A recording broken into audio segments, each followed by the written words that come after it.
Le rêve me hante. Il me griffe l'esprit, une prémonition glaciale que je ne peux ignorer. Garder le silence serait une trahison, comme regarder un enfant se diriger vers un précipice. Mais parler, c'est s'exposer au ridicule, être traité de fou. Pourtant, le visage angoissé de cette femme, marqué de larmes de sang, me force à briser le silence. La France doit être avertie. La scène se déroule dans un paysage désolé, l'air épais d'une chaleur suffocante. Une femme, le visage marqué par le chagrin, se tient au bord d'une rivière rouge sang. Elle s'agrippe au drapeau français, ses couleurs autrefois vives, maintenant ternies, comme vidées par le fleuve menaçant. À chaque sanglot, des larmes de sang coulent sur ses joues, un témoignage terrifiant de son profond chagrin. Sa douleur est palpable, une présence tangible dans l'air oppressant. Le chagrin de la femme, je le comprends, n'est pas pour elle-même. C'est pour la France, sa nation bien-aimée, qui vacille maintenant au bord du châtiment divin. La rivière tourbillonne et bouillonne. Sa surface est une tapisserie mouvante de créatures innommables. Des poissons grotesques aux yeux brûlants comme des braises se tordent aux côtés de créatures serpentines, aux écailles comme des couteaux dentelés. Des lézards de la taille de chariots s'agitent dans le courant cramoisi, leur rugissement résonnant à travers la terre désolée.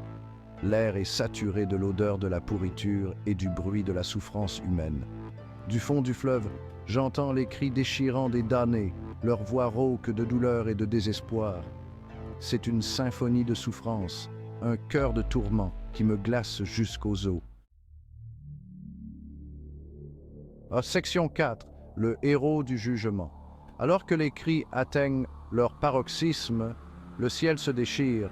Une lumière blanche aveuglante perce l'obscurité oppressante, annonçant l'arrivée d'un être céleste. Ses ailes, vastes et emplumées, agitent l'air même qui l'entoure tandis qu'il descend, sa forme irradiant une puissance impressionnante. Dans une main, il tient une verge de fer, sa pointe rougeoyante d'un feu éthéré. De l'autre, il brandit une épée dorée, sa lame brillant d'une lumière qui semble consumer les ombres. Son visage, à la fois beau et terrible, est marqué par une expression de jugement divin. Section 5. Une nation condamnée. Le regard de l'ange balaie le paysage désolé, ses yeux flamboyants de colère juste.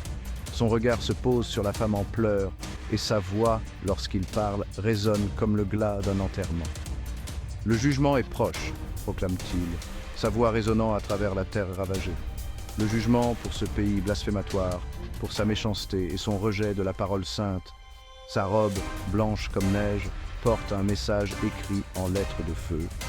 Jugement pour ce pays blasphématoire. Les mots restent suspendus dans l'air, une accusation brûlante contre la France et ses transgressions. Section 6. Un appel à la prière et au jeûne. La femme tombe à genoux, ses sanglots s'intensifiant. « S'il vous plaît, supplie-t-elle, la voix étranglée par le désespoir. Il est encore temps. Priez pour la France, pour les âmes perdues dans leurs péchés. Jeûnez et repentez-vous, car l'heure du jugement est proche. » Ses yeux, emplis d'un espoir désespéré, rencontrent les miens. Je sais alors que je ne suis pas seulement un témoin de cette vision apocalyptique, je suis un messager chargé de transmettre son message. La France, implore-t-elle, doit se détourner de ses mauvaises voies et chercher la rédemption. Section 7. L'ombre des Jeux Olympiques. Les Jeux Olympiques, s'écrie la femme, la voix emplie d'une terrible urgence. Il se moque de la Sainte Église, il célèbre la dépravation, une bête et une prostituée. Il parade à la vue de tous. Avertissez-les avant qu'il ne soit trop tard. La vision commence à s'estomper, les cris de la femme résonnant à mes oreilles. Le message est clair. La France, dans sa poursuite des plaisirs terrestres et son penchant pour le vice, a oublié son devoir sacré. Les Jeux Olympiques de Paris 2024, symbole de fierté nationale, sont devenus une plateforme pour le blasphème. la France danse au bord du précipice de la colère divine. Je dois les avertir, même s'ils me méprisent, le sort d'une nation est en jeu.